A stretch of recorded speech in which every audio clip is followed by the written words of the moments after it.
बिस्मिल्लाहिर्रहमानिर्रहीम। अस्सलाम वालेकुम मोहतरम नाजरीन व सामीन, आप सुन रहे हैं देवता। तो आइए बढ़ते हैं कहानी की जानिब। चलो पार्टनर बन जाओ, मुझे भी अपने पास बुलाओ, खूब गुजरेगी जो मिल बैठेंगे दीवाने दो। क्या मुझे गधा समझते हो कि अपनी पीठ पर तुम्हें सवार कराने के लिए बुलाऊंगा? बुलाना तो होगा, वरना उसे हाथ नहीं लगा सकोगे, और अगर हाथ लगाया तो बड़ी इबरतनाक मौत मरोगे। मैं कहीं पाया जाऊंगा तो तुम्हारे हाथों से ज़रूर मरूंगा। अगर अपनी प्यारी धर्म पत्नी से बात करना चाहते हो तो वहीं काउंटर के करीब रहो, वो यहाँ पहुँचेगी तो मैं उससे बात कराऊंगा। राबता ख़त्म हो गया। वो रिसीवर रखकर काउंटर से कुछ फासले पर आकर एक सोफे पर बैठ गया। सोचने लगा, क्या वाकई किसी दिल फेंक अय्याश ने आफरीन को अगवा किया है या कोई और साजिशी खेल शुरू हो गया है? वो एक एक पहलू पर गौर कर रहा था। ये मामला उस वक्त से शुरू हुआ था जब डाइनिंग हॉल में एक हिप्पी मारा गया था, फिर पाशा जख्मी हुआ था, उसके बाद अरीना ने शीतारा की मर्जी के मुताबिक खुदकशी की थी। इन तमाम मामलात के पीछे शीतारा रही थी। फिर उसने दूसरे पहलू पर गौर किया कि होटल में तमाम लोगों को चेक किया गया था। सिर्फ आफरीन को दिमागी मरीज़ा समझकर नज़रअंदाज किया गया था, लेकिन हिप्पी की असलियत जाहिर होने के बाद पुलिस ऑफिसर ने आफरीन के मेडिकल कागजात चेक किए थे। उस ऑफिसर ने पहले क्यों आफरीन को नज़रअंदाज किया, फिर उस पर शुबा क्यों करने लगा? क्या ये शुबा अफसर ने खुद किया था या शीतारा शुबा कर रही थी? पूजा ने उसे बताया होगा कि उसी पगली ने उसे पूल के पानी में गिरा दिया था। फिर शीतारा ने जख्मी पाशा के अंदर जाकर मालूम किया होगा कि वो पगली उसके सामने वाले कमरे में रहती है। ऐसा सोचते वक्त पारस चौंक गया। उसे याद आया कि वो आफरीन से उस आवाज़ और लहजे में गुफ्तगू कर रहा था जिससे वो पाशा से फ़ोन के ज़रिए कर चुका था, और उसे तैश दिलाया था कि वो हिप्पी को गोली नहीं मार सकेगा। अब पारस असल मामले तक पहुंचने लगा कि शीतारा ने पाशा के अंदर रहकर उसी तब्दील शुदा आवाज़ और लहजे को सुना और पाशा के चोर ख्यालात से उसके पारस होने की तस्दीक की। अब यह शुबा यकीन की हद तक होने लगा कि आफरीन के अगवा में शीतारा का हाथ है। आखिर औरत है, इंतकाम अपने मर्द से ना ले सकी तो सौकन से ले रही थी। मुलाजिम ने आकर कहा, साहब आपका फ़ोन है। वो उठकर काउंटर पर आया, फिर एक तरफ रखे हुए रिसीवर को उठाकर बोला, हाँ मैं अजय बोल रहा हूँ। दूसरी तरफ से वही अजनबी शख्स बोला, भाई अजय, तुम मियाँ बीवी तो बड़े गहरे हो, बाहर से कुछ और अंदर से कुछ और हो। मेरे एक तजर्बाकार जासूस ने एक मुहद्दब शीशे से तुम्हारी पत्नी का चेहरा देखकर कहा कि यह असली नहीं है। हमने वैनिशिंग लोशन से उसके चेहरे की सफाई की तो पहले से ज़्यादा हसीन चांद सा मुखड़ा निकल आया। अगरचे मेरी नीयत और ख़राब हो गई है, इसके बावजूद मैं उसे तुम्हारी इमानत समझकर हाथ नहीं लगाऊंगा, मगर एक शर्त है। अपनी शर्त बयान करो, अपने बारे में सच सच बता दो। मैं यकीन से कह सकता हूँ कि तुम अजय कुमार नहीं हो, तुम्हारी असलियत कुछ और है। हम भी यहाँ किसी और के भेस में रहते हैं और हमारी असलियत भी कुछ और है, यानी हम भी तुम्हारी तरह बहरूपिये हैं। हो सकता है कि हमारी मंजिल एक हो, इसलिए अपने बारे में कुछ ना छुपाओ। ठीक है, मैं नहीं छुपाऊंगा, लेकिन उस वक्त जब मेरे रूबरू होगे। बेशक फ़ोन पर ऐसी बातें नहीं होती। अभी होटल के सामने एक सफ़ेद गाड़ी आएगी, उसे ड्राइव करने वाला एक स्याह रंग का हिंदुस्तानी है। तुम उसके पास आकर कोड वर्ड्स अदा करोगे कि सफ़ेद के अंदर काला है। वो जवान कोड वर्ड्स कहेगा, लेकिन दाल में काला नहीं है। ऐसा जवाब सुनकर तुम उस कार में हमारे पास चले आओगे। ये लो, अब अपनी वाइफ से बात करो। चंद सेकंड के बाद आफरीन की आवाज़ सुनाई दी, हेलो मैं बोल रही हूँ, ये सब अमरीकी हैं, लेकिन तुमसे बोलने वाला एक हिंदुस्तानी है। इन्होंने मेरा मेकअप उतार दिया है, मुझसे तरह तरह के सवालात कर रहे हैं। उनसे कहो जवाबात मैं दूंगा। अगर उन्होंने तुम्हें परेशान किया तो उनकी और हमारी मंजिल एक होने के बावजूद मैं दुश्मन बन जाऊंगा। उस अजनबी शख्स की आवाज़ सुनाई दी, मैं दूसरे रिसीवर से सुन रहा हूँ और वादा करता हूँ कि तुम्हारी वाइफ को परेशान नहीं किया जाएगा। तुम आओगे तो तुम्हें यह बिल्कुल मुतमईन मिलेगी। मैं चाहूँगा कि तुम मियाँ बीवी की बातें ना सुनो। बेहतर है, मैं रिसीवर रख रहा हूँ। आफरीन ने कहा, हाँ मैं देख रही हूँ, वो शीशे की बड़ी खिड़की के उस पार है। उसने रिसीवर रख दिया है। वहाँ अब तक कितने लोग तुम्हारी नज़रों में आए हैं? 4 अमरीकी हैं, उनमें से एक उनका कोई बड़ा है। सब उसके अहकामात की तामील करते हैं। उनके अलावा 2 हिंदुस्तानी हैं और बाकी 3 अपनी गुफ्तगू और अंदाज से पाकिस्तानी लगते हैं। ठीक है, फिक्र ना करो, मैं आ रहा हूँ। वो रिसीवर रखकर होटल के बाहर आया। सोचने लगा कि अंदाज़ा गलत हो रहा है। आफरीन को शितारा ने नहीं, अमरीकी एजेंटों ने अगवा कराया है। कश्मीर फिल वक्त भारतीय फौजियों, मुसलमान कश्मीरी मुजाहिदों, बैनुल अक़वामी सुराग रिसानों, यहूदी और अमरीकी मंसूबा साजों की आमाजगाह बना हुआ है। कोई मुकाबले पर आता है या किसी तरह की साजिश करता है तो ये फ़ौरन ही समझना मुश्किल होता है कि मुकाबिल का ताल्लुक किस गिरोह से है। सोचते रहने के दौरान एक सफ़ेद कार कुछ फासले पर आकर रुकी। उसमें एक स्याह रंग का हिंदुस्तानी ड्राइवर बैठा हुआ था। पारस ने करीब आकर खिड़की पर झुककर आहिस्तगी से कहा, सफ़ेद के अंदर काला है। ड्राइवर ने मुस्कुराकर जवाब दिया, लेकिन दाल में काला नहीं है। उसने कार से बाहर आकर पिछली सीट का दरवाज़ा खोला। पारस वहां बैठ गया, फिर वो कार वहां से चल पड़ी। शितारा ने पारस से दूर रहकर भी करीब रहने का जरिया पाशा को बनाया था। पारस ने दो तरह की आवाज़ें और लहजे इख्तियार कर रखे थे। एक लहजा तो वो था जो आम तौर से वो होटल और पब्लिक प्लेस में इख्तियार करता था। दूसरा लहजा वो था जिसे वो अरीना या पाशा से फ़ोन पर गुफ्तगू करते वक्त इख्तियार किया करता था। अब वो दोनों आवाज़ें और लहजे पाशा को मालूम हो चुके थे। वो बिस्तर पर पड़ा शितारा की मर्ज़ी के मुताबिक पारस की वो तमाम गुफ्तगू सुन रहा था जो फ़ोन पर अमरीकी एजेंटों और आफरीन से होती आ रही थी। शितारा ने उसके ज़रिए पारस और स्याह रंग के ड्राइवर के कोड वर्ड्स भी सुने। फिर वो ड्राइवर के अंदर भी पहुंच गई। इस तरह वो पारस के करीब रहने के रास्ते हमवार करती जा रही थी। वो बहुत खुश थी। अगरचे पारस एक नई दलदल में फंसने जा रहा था, फिर भी वो इसलिए खुश थी कि उसका महबूब जिंदा है और आफरीन उससे दूर कर दी गई है। अगर दोबारा उससे मिलाया जाएगा तो वो उसे अपने पारस से मिलने नहीं देगी। आइंदा अपने किसी हथकंडे से आफरीन को उससे दूर कर देगी। वो आफरीन को हलाक करके हमेशा के लिए ये कांटा दूर कर सकती थी, लेकिन अब अपने पारस की नाराज़ी मोल लेना नहीं चाहती थी। अगर उसे हलाक करती तो पारस से ये बात आज छुपती, कल जाहिर हो जाती, फिर वो उससे और ज़्यादा नफ़रत करने लगता। शितारा को हालात ने और तजर्बात ने बहुत कुछ सिखाया था, इसलिए वो हर मामले में मोहतात रहने लगी थी। खुसूसन पारस का दिल जीतने के तरीक़ों पर अमल कर रही थी। श्रीनगर में झील डल का पहला हिस्सा गगरी बल कहलाता है। इसके बाद एक छोटा सा ज़मीनी हिस्सा है। फिर उसके बाद झील का दूसरा हिस्सा रुपे लंग शुरू होता है। गगरी बल के तरफ पहाड़ियों का हसीन सिलसिला है। करीब ही एक हिंदुओं के लिए तीरथ का मकाम है और एक बड़ी सी इमारत है जो काली संगम के नाम से मशहूर है। ये इमारत एक घाटी पर वाक़ है। काली का मतलब स्याह और संगम उसे कहते हैं जहाँ दो दरिया मिलते हैं। ऐसे मकामात हिंदुओं के लिए मुकद्दस होते हैं, इसलिए भारत में भी गंगा और जमुना दरियाओं के संगम को मुकद्दस समझा जाता है। बहरहाल वो सफ़ेद कार इमारत के अहाते में आकर रुक गई। उस इमारत के बड़े दरवाजे पर दो मुसल्लह अफराद खड़े हुए थे। वो दोनों एशियाई थे। पारस कार से निकलकर दरवाजे की तरफ आया तो एक मुसल्लह शख्स ने एड़ियाँ बजाकर सल्यूट करते हुए कहा, अस्सलाम वालेकुम। दूसरे ने भी फौजी अंदाज में सल्यूट करते हुए कहा, नमस्ते जय राम जी की। पारस ने उन दोनों पर नज़र डाली, ज़रा मुस्कुराया, फिर कहा, वालेकुम अस्सलाम, नमस्ते जय राम जी की। वह गुरु सत श्री अकाल, आदाब अर्ज़, जय हिंद और पाकिस्तान जिंदाबाद। उन मुसल्लह अफराद ने एक दूसरे का मुंह देखा, फिर दरवाज़ा खोल दिया। अंदर एक कॉरिडोर था। वहाँ एक मुसल्लह गाइड उसे लेकर एक बड़े से हॉल में आया। वहाँ 3 अमरीकी, 2 हिंदुस्तानी और 3 पाकिस्तानी थे। पारस ने दूर तक नज़रें दौड़ाईं। एक भारी भरकम उम्र रसीदा अमरीकी ने हॉल में दाखिल होकर कहा, तुम्हारी नज़रें अपनी वाइफ को तलाश कर रही हैं?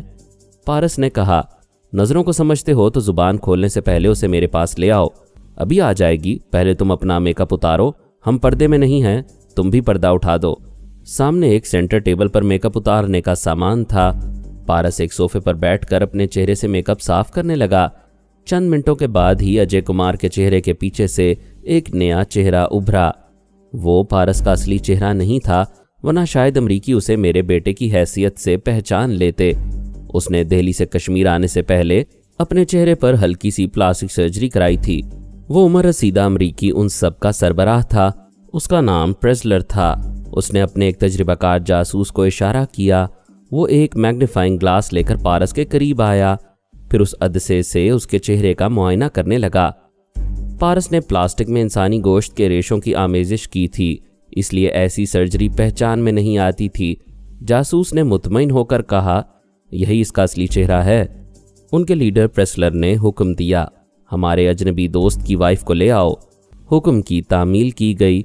आफरीन उस हॉल में दाखिल हुई, फिर दौड़ती हुई आकर पारस से लिपट गई। शितारा वहां एक ऐसे अंग्रेज के दिमाग में पहुंची हुई थी जो सिगार के कश लगा रहा था। वहां शराब पीने वाले भी थे, लेकिन अभी बोतलें खोली नहीं गई थीं, इसलिए अंदाज़ा ना हो सका कि उनमें से कितने शराबी हैं और कितने योगा के माहिर हैं। इसलिए वो सिगार पीने वाले के अंदर थी। उसके ज़रिए आफरीन को पारस से लिपटता देखकर जल भुन गई थी। वापस दिमागी तौर पर अपनी जगह हाजिर होकर आंखें बंद करके खुद को समझाने लगी, हसद, जलापा और गुस्सा मुझे हमेशा नुकसान पहुंचाता आया है। सब्र करने से, जहानत को आजमाने से कामयाबी की राहें खुलती हैं। वो बड़ी देर तक खुद को समझाती रही। जब दिमाग ठंडा हुआ तो वो फिर सिगार वाले के अंदर पहुंच गई। उस वक्त लीडर प्रेसलर अपने लोगों का तारुफ करा रहा था और कह रहा था, हम अमरीकी हैं, हमारे साथ ये हिंदुस्तानी और पाकिस्तानी दोस्त हैं। हम कश्मीर के हवाले से भारत और पाकिस्तान की दुश्मनी ख़त्म कराना चाहते हैं। इस खित्ते में अमनो अमान कायम रखना चाहते हैं। एक भारतीय ने कहा, मेरा नाम बलराम है, मैं एक सूबे का लीडर था। मैंने भारतीय हुकूमत को समझाया कि वो कश्मीर में फ़ौजी कार्रवाइयाँ बंद कर दे, लेकिन हमारे भारतीय हुक्मरानों का बरसों से एक ही जवाब है कि कश्मीर भारत का अटूट अंग है, वो कश्मीरियों को और कुचल कर रख देंगे। एक पाकिस्तानी ने कहा, मेरा नाम काशिफ खैरी है, मैं कश्मीर की भलाई चाहता हूँ। पाकिस्तानी हुकूमत को समझा चुका हूँ कि वो कश्मीर के मामले को अमेरिका पर छोड़ दे, अमरीकी मशवरों को तस्लीम करके अपना एटमी प्रोग्राम बंद कर दे और कहूटा का मुआयना करने दे, ताकि मालूम हो कि पाकिस्तान एटम बम बना चुका है या नहीं। यही बात भारतीय हुक्मरानों से भी कही गई है कि वो अपने एटमी प्लांट का मुआयना करने दें, लेकिन वो इनकार कर रहे हैं। जवाबन पाकिस्तान भी मुआयने की इजाज़त देने के लिए तैयार नहीं। सरबराह प्रेसलर ने कहा, हम चाहते हैं कश्मीर में ना भारत रहे ना पाकिस्तान। ये झगड़ा इस तरह ख़त्म हो सकता है कि कश्मीर एक आज़ाद खित्ता रहे और अमेरिका उसकी देखभाल करे और इस खित्ते में तरक्याती कामों के ज़रिए कश्मीर को तरक्की याफ्ता रियासतों की तरह मैदान में लाकर खड़ा कर दे। दूसरे अमरीकी ने कहा, हम यहाँ महज भारतीय फ़ौजियों और कश्मीरी मुजाहिदीन की लड़ाई ख़त्म कराने, अमन व अमान कायम करने और कश्मीर का हुस्न वापस लाने के नेक इरादों से आए हैं। पारस ने कहा, इसराइल के पास फिलवक्त 200 एटम बम हैं। लोगों के नेक इरादे वहाँ दिखाई नहीं देते हैं। भारत के पास जितने एटम बम हैं उतने ही पाकिस्तान में होने चाहिए, ताकि ताकत का तवाज़न कायम रहे। लेकिन अमरीकी पॉलिसी यह तवाज़न कायम नहीं रख रही है, सिर्फ पाकिस्तान पर दबाव डाल रही है। उसे F-16 तैयारे ना देकर मुआहदे की खिलाफ वर्जी की जा रही है, जबकि उन तैयारों की पूरी कीमतें अदा कर दी गई हैं। फिर ये कि पाकिस्तान की इक़्तिसादी और माली इमदाद बंद कर दी गई है। ऐसी सूरत में अपने इरादों को नेक ना कहो। प्रेसलर ने पारस से कहा, तुम्हारी बातों की तलखी से जाहिर होता है कि तुम पाकिस्तानी हो, मुसलमान हो और कश्मीर में जिहाद के लिए आए हो। पारस ने कहा, मैं जो सच्ची और खरी बातें कह रहा हूँ ये दुनिया के कई गैर जानिबदार अखबारात और सियासी अकाबरीन कह रहे हैं। क्या तुम उन सबको भी पाकिस्तानी, मुसलमान और कश्मीरी मुजाहिद कहोगे? तो फिर तुम कौन हो? हमने अपना तारुफ कराया है, तुम अपने बारे में बताओ। वो बोला, मैं एक लोटा हूँ, जिधर मुनाफे की ढिलान देखता हूँ उधर लुढ़क जाता हूँ। जो मुल्क ज़्यादा रकम देता है उसके लिए जासूसी करता हूँ। मुझे सच्ची और खरी बातें कहने की आदत है। यह आदत जिनको बुरी लगती है वो भी मुझसे काम लेने पर मजबूर हो जाते हैं, क्योंकि मैं ख़तरात से खेल कर माइक्रो फिल्मों के ज़रिए एक मुल्क का राज दूसरे मुल्क तक पहुँचाता हूँ। प्रेसलर ने कहा, तुम सच कह रहे हो। तुम्हारे यहाँ पहुँचने से पहले मैंने तुम्हारी सच्चाई को आजमा लिया है। तुम्हारी वाइफ के साथ जो सामान आया था मैंने उसकी तलाशी ली तो 3 माइक्रो फिल्में हाथ आईं। मैंने डार्क रूम में जाकर उन फिल्मों का एनलार्जमेंट देखा है। उनमें भारत और कश्मीरी मुजाहिदीन के बहुत से अड्डे और राज पोशीदा हैं। प्रेसलर जिन माइक्रो फिल्मों की बातें कर रहा था उन्हें अरीना ने सिम्पसन की मदद से तैयार किया था। बाद में पारस ने उन्हें चुरा कर अपने सामान में रख लिया था। अब इन फिल्मों के जरिए पारस प्रेसलर का एतमाद हासिल कर रहा था। उसने पूछा, तुमने अभी तक अपना नाम नहीं बताया, किस मुल्क से ताल्लुक है? पारस ने कहा, मेरा काम ऐसा है कि नाम बदलता रहता है। मेरे कई चेहरे और कई पासपोर्ट हैं। बड़ी सफाई से दूसरों के पासपोर्ट की तस्वीर का चेहरा अपनाकर एक मुल्क से दूसरे मुल्क पहुंच जाता हूं। तुम्हारा कोई तो पैदाइशी नाम होगा। मेरा कोई असल नाम नहीं है, असल मुल्क और असल मज़हब नहीं है। मेरा दीन धर्म सिर्फ दौलत है। तुम्हारा कोई काम हो तो बताओ, मैं उसी हिसाब से रकम का मुतालबा करूंगा। आधी रकम पहले और आधी बाद में, यूं पहले और बाद के दरमियान तुम्हारा काम हो जाएगा। बलराम ने कहा, मिस्टर 30 मार खान, क्या इसे डींगे मारना नहीं कहते? कहते होंगे, लेकिन आजमाइश शर्त है। जब मैं होटल में था तो तुम ही ने मुझसे फ़ोन पर बात की थी और मेरी वाइफ के लिए बुरे ख्यालात जाहिर किए थे। अगर प्रेजलर साहब इजाज़त दें तो मैं अभी तुम्हारी गर्दन तोड़कर उन्हें तोहफे में पेश करूंगा। बलराम गुस्से से उछलकर खड़ा हो गया। प्रेजलर ने हुक्म दिया, बैठ जाओ। तुमने फ़ोन पर जैसा कहा था वैसा जवाब सुन लिया। मेरी टीम में किसी को एक दूसरे से लड़ने की इजाज़त नहीं है। जो मेरी इजाज़त के खिलाफ काम करता है मैं उसे गोली मार देता हूँ। फिर उसने पारस से कहा, मिस्टर अननोन यानी अजनबी, मेरे साथ आओ। मैं तन्हाई में ज़रूरी बातें करना चाहता हूँ। तन्हाई में बीवी ज़रूर होती है, इसलिए मैं अपनी वाइफ के साथ चलूँगा, लेकिन मैं बहुत ही अहम राज की बातें करूँगा। बीवी खा कितनी ही हसीन हो, वो आम औरत की तरह पेट की हल्की होती है। आफरीन ने कहा, तुम जाओ और दौलत कमाने की बातें करो, मैं यहाँ रहूँगी। जब तुम यहाँ आ ही गए हो तो अब मुझे कोई हाथ नहीं लगा सकेगा। पारस ने उसे मोहब्बत से देखा, फिर प्रेजलर के साथ वहाँ से चलता हुआ एक कमरे में आया। प्रेजलर ने दरवाजे को अंदर से बंद करके पूछा, क्या पियोगे? वो बोला, दुनिया की कोई सी भी शराब हो मैं हजम कर लेता हूँ और बिल्कुल नीट पीता हूँ, पानी या सोडा नहीं मिलाता। फिर तो जल्दी लुढ़क जाते होगे। कौन लुढ़केगा ये अभी मालूम हो जाएगा। प्रेजलर ने कैबिनेट को खोला, उसमें मुख्तलिफ अक़साम की बोतलें रखी हुई थीं। उसने 2 भरी हुई बोतलें सेंटर टेबल पर लाकर रखीं, फिर शीशे का ग्लास और सोडे की बोतलें रखते हुए बोला, चीन के मुतल्लिक क्या जानते हो? अपनी मालूमात बयान करूंगा तो सुनते सुनते सो जाओगे। तुम्हारे जैसे अमेरिकन को जगाए रखने के लिए इतना ही कहना काफ़ी है कि वो सुपर पावर बन रहा है। उसकी बढ़ती हुई ताकत अमेरिका के लिए नाकाबिले बर्दाश्त है और हम अमेरिकी उसे यहाँ से आगे बढ़ने नहीं देंगे। इसलिए हम कश्मीर और सियाचिन को बहुत ज़्यादा अहमियत दे रहे हैं। अगर हम उन इलाकों में अपने फ़ौजी अड्डे कायम कर लेंगे तो वो जनूबी एशिया पर सुपर पावर बनकर हावी नहीं हो सकेगा, और जब हम उसे यहाँ से आगे बढ़ने से रोक लेंगे तो फिर वो मशरिक़ वुस्ता और यूरोप की तरफ कभी पेश कदमी नहीं कर सकेगा। पारस ने बोतल खोलते हुए कहा, यानी आप कश्मीर और सियाचिन में इसलिए फ़ौजी अड्डे कायम करना चाहते हैं कि जनूबी एशिया वाले चीन को नहीं आपको सुपर पावर तस्लीम करते रहें? किसी को तो किसी सियासी लिहाज से सुपर पावर तस्लीम करना ही होगा, तो फिर सिर्फ हमें क्यों ना तस्लीम किया जाए? वो सोडा मिलाकर विस्की पीने लगा। पारस ने ग्लास में खालिस विस्की डालने के बाद पीना शुरू किया तो वो ताज्जुब से बोला, तुम वाकई खालिस पी रहे हो? अगर तुम सुपर पावर हो तो खालिस पी कर दिखाओ। शराब को तुम पर नहीं, तुमको शराब पर हावी होना चाहिए। अहमकाना बातें छोड़ो और काम की बातें करो। तुम्हारी वो तीनों माइक्रो फिल्में हमारे काम की हैं। उनके ज़रिए हमें भारत की कुछ कमज़ोरियां मालूम हुई हैं। ऐसी ही फिल्में पाकिस्तान और खुसूसन सियाचिन के बारे में बनाओ और मुआवजा बताओ। पारस ने ग्लास को मुंह से लगाकर घटाघट पीना शुरू किया। प्रेजलर ने कहा, पहले मेरी बात का जवाब दो, वरना यह ग्लास खाली करने के बाद बोलने के काबिल नहीं रहोगे। उसने ग्लास खाली करके मेज़ पर रखा, फिर कहा, मैं पहला ग्लास खाली करने के बाद ही बोलने के काबिल होता हूँ। हाँ, तो तुम सियाचिन की फ़ोटोग्राफी करना चाहते हो? पता है ये इलाका 20,000 फुट की बुलंदी पर है। यहाँ का दर्जा हरारत -40 डिग्री सेंटीग्रेड है। ऐसी जगह ज़िंदा रहना तकरीबन नामुमकिन होता है, लेकिन पाकिस्तानी फ़ौज के जवान वतन के दिफा के लिए वहाँ जी रहे हैं और भारतीय फ़ौज को आगे आने से रोकते रहते हैं। प्रेजलर ने कहा, मैं यही चाहता हूँ तुम वहाँ जाकर मालूम करो कि भारतीय और पाकिस्तानी अफवाज ने कहाँ कहाँ अपने अड्डे बनाए हैं।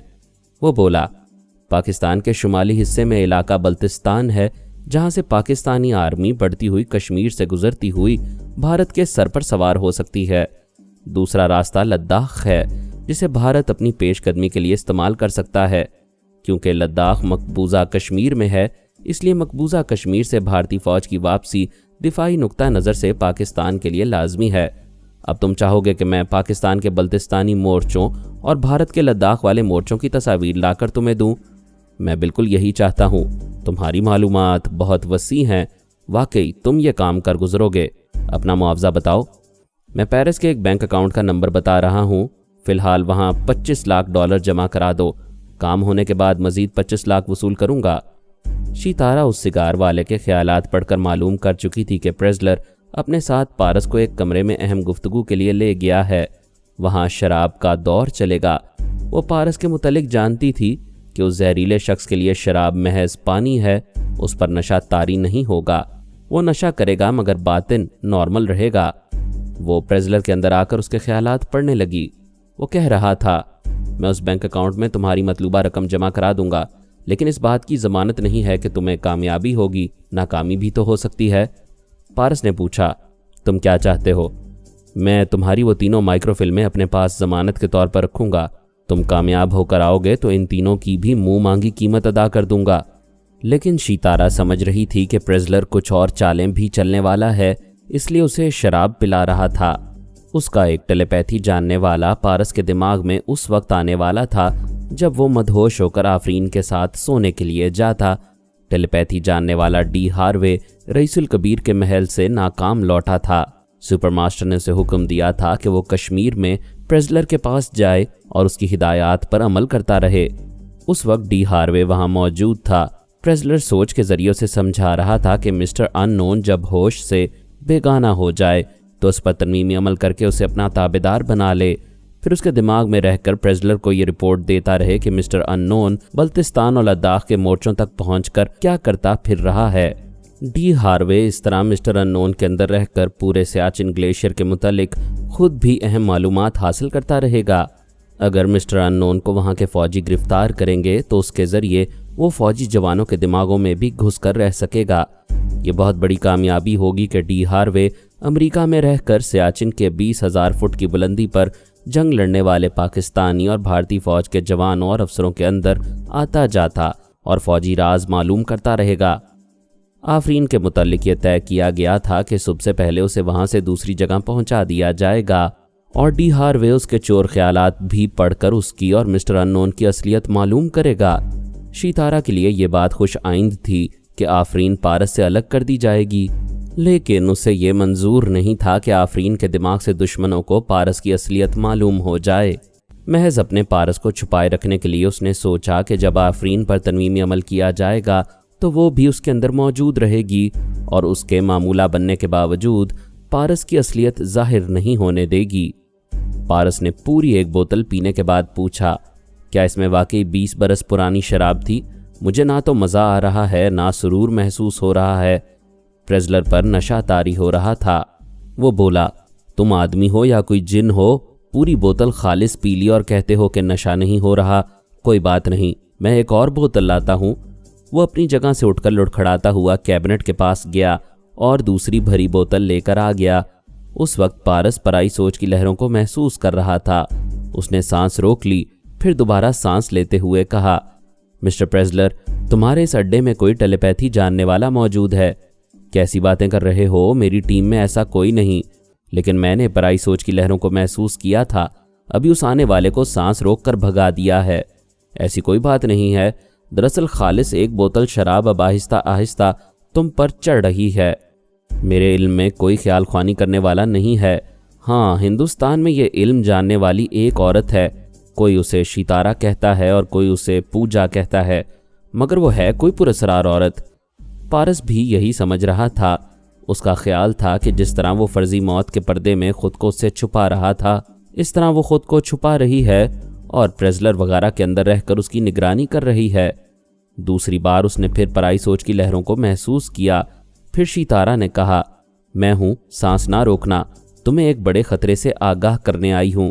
ابھی تھوڑی دیر پہلے جو تم نے سانس روکی تھی تو اس وقت میں نہیں، ایک دشمن ٹیلیپیتھی جاننے والا آیا تھا، اس کا نام ڈی ہاروے ہے اور سپر ماسٹر نے اسے پریزلر کی مدد کے لیے بھیجا ہے۔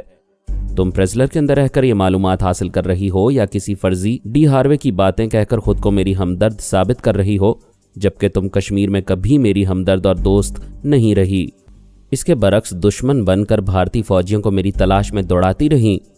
پارس، میں بہت شرمندہ ہوں، تم میری وجہ سے پریشان ہوتے رہے، مگر بھگوان جانتا ہے کہ میں محبت سے دشمنی کرتی رہی ہوں۔ میں نے تمام فوجیوں کو سختی سے تاکید کی تھی کہ تمہیں کوئی جان سے نہ مارے، صرف گرفتار کرے۔ میں اسی طرح تمہیں دوبارہ حاصل کر سکتی تھی، پلیز میری محبت کو تو سمجھو۔ بہت اچھی طرح سمجھ رہا ہوں، مجھے ایسی محبت نہیں چاہیے جو دشمنی سے جاری رہے۔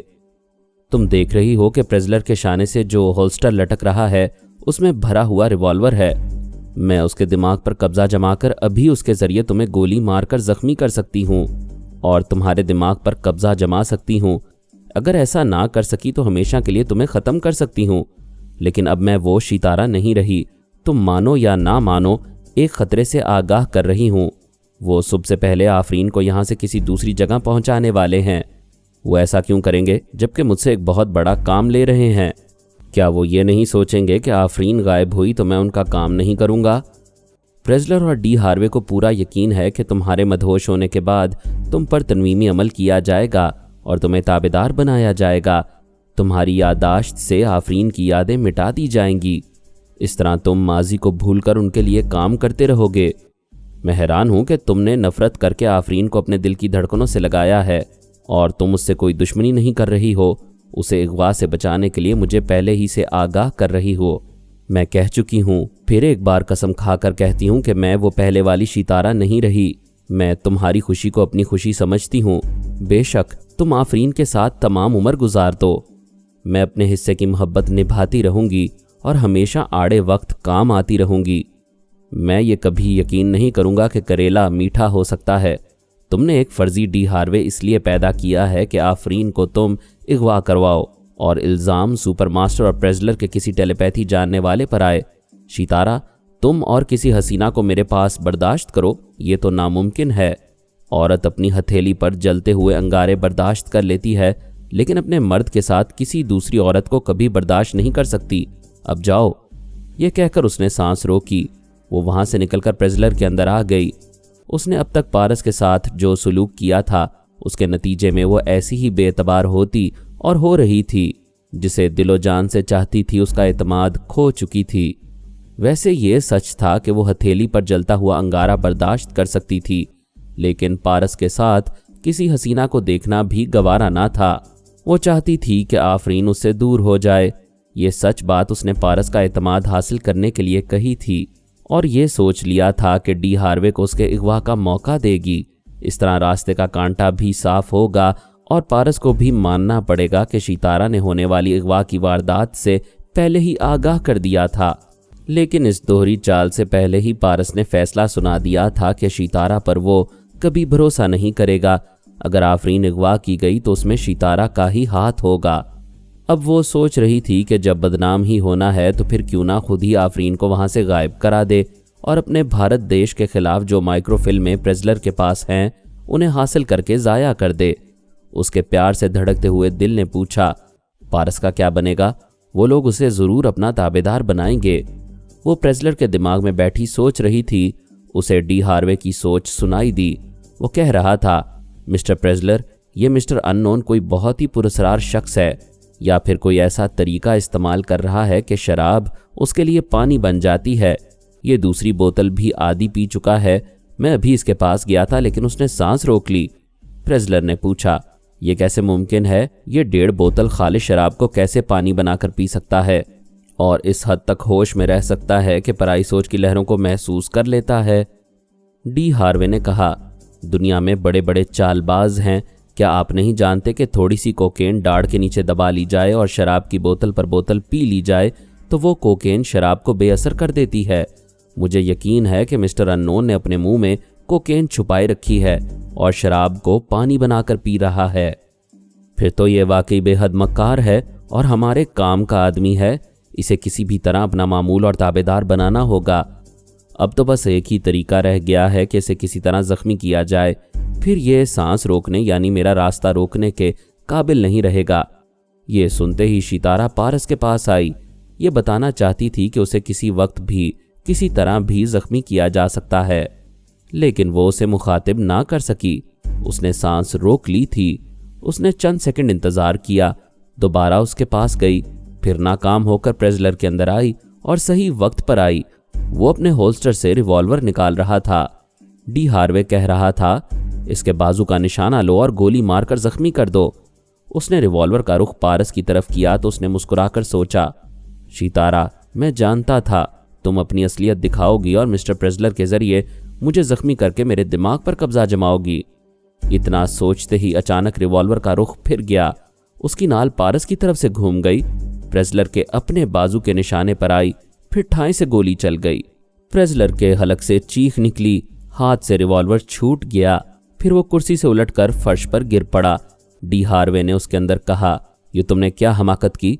मैंने मिस्टर अननोन के बाजू को जख्मी करने के लिए कहा था। अफसोस, ये भूल गया था कि तुम पर नशा हावी हो गया है। तुम्हें एक अजनबी के साथ बैठकर इस कदर नहीं पीना चाहिए था। इस बार वो प्रेजलर के दिमाग पर पूरी तरह कब्जा जमा कर बोला, अभी कुछ नहीं बिगड़ा है, मैं तुम्हें संभाल रहा हूँ। अपना रिवॉल्वर उठाओ और उसे जख्मी कर दो। प्रेजलर जख्मी होने के बावजूद टेलीपैथी की तवानाई हासिल करके फर्श पर पलट गया, यानी करवट बदल कर फर्श पर पड़े हुए रिवॉल्वर को उठाना चाहा। इससे पहले ही पारस ने उसे उठा लिया। दौड़ते हुए कदमों की आवाज़ें सुनाई दे रही थीं। फायरिंग की आवाज़ ने सबको खतरे का एहसास दिलाया था। कुछ लोग दरवाज़ा पीट रहे थे।